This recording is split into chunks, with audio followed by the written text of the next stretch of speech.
Welcome to Penrose Learning, where we make understanding easy. You start by stabilizing the trailer. Park on level ground and chock both wheels. Once stable, lower the jack fully to relieve internal spring tension and disconnect any electrical power or wiring harness. Next, place rated jack stands under the tongue so the frame carries the load.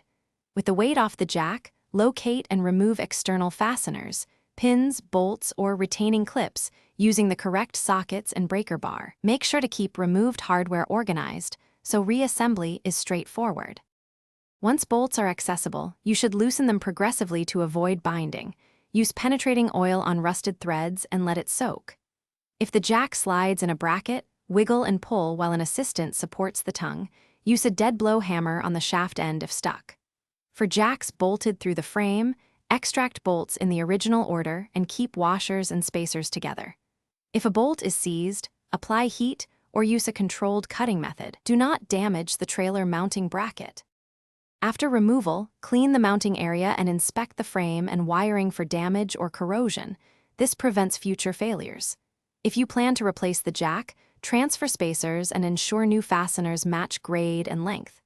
If you're capping the opening, use proper plugs and rust inhibitor. If the jack won't budge, reapply penetrating oil, tap heat in short bursts, and alternate hammering with pulling to break corrosion. This combination usually frees a seized assembly without cutting the bracket.